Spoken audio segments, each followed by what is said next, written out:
So listen closely to what I'm about to say.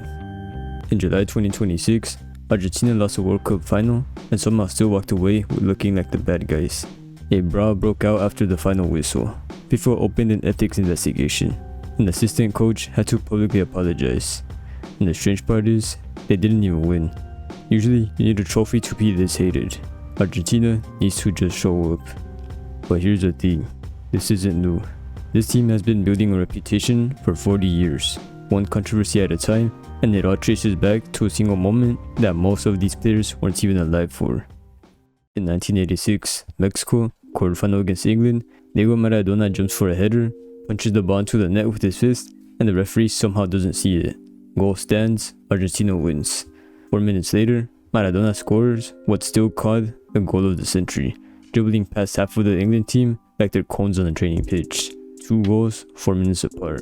1, a work of genius, 1, a flat-out con. And Maradona never apologized for it either. He called the handball the hand of God. That phrase alone tells you everything about how this country would come to see itself in football. Cheating and brilliance sitting right next to each other, and somehow that's fine, because you won. England never let it go, and with the Falklands War having ended only 4 years earlier, this wasn't just a football grudge, it became political. Argentina had the villain label handed to them before most of today's players were even born, and they've been living up to it and cashing in on it ever since.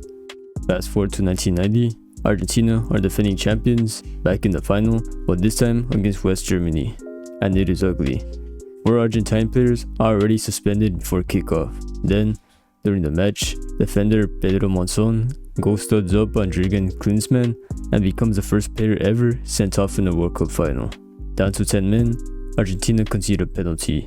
Then, with the game basically lost, Gustavo De Sotti grabs German defender Jürgen Kohler around the neck and wrestles him to the ground like he's in a wrestling ring, not in a football pitch. Second red card. 9 men, game over. The New York Times called it worldwide ugliness, and Argentina lost that final, having spent most of it trying to stop Germany from playing football rather than try to play it themselves. This is the tactic that will define the reputation for the next 3 decades, not just physical, but strategic chaos. They try to make the game as miserable as possible for the other team and figure out the football part later. Then, in 2014, here comes a rematch. As Argentina made their way to the final in the Maracana Stadium in Rio de Janeiro in Brazil, they were put up against an unstoppable Germany that just beat Brazil 7-1 in their own home. But as the match went on, people started noticing something about this team.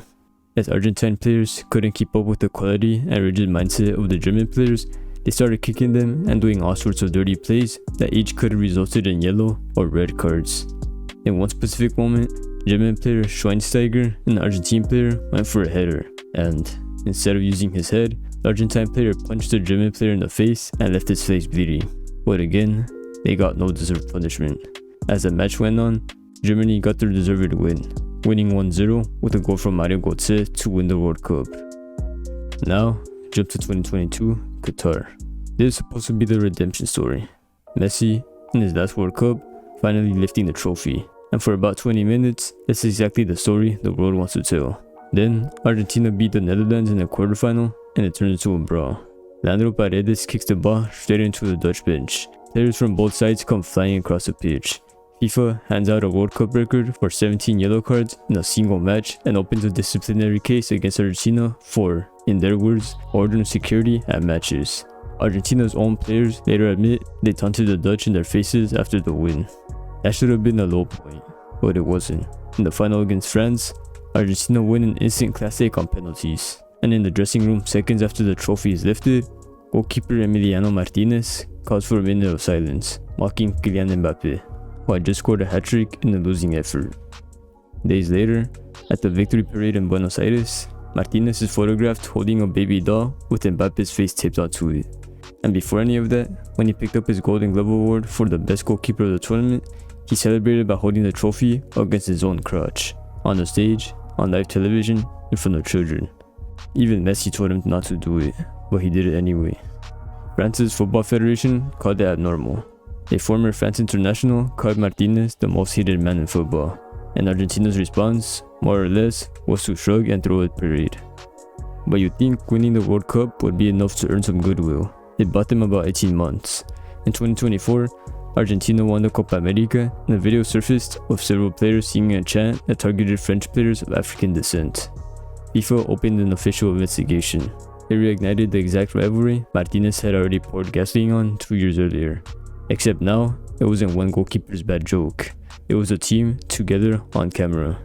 And this wasn't an isolated incident either. Fans and players have faced repeated accusations of racism over the years, from chants questioning whether black French players are really French, to a long history at club level of fans making monkey gestures at Brazilian players.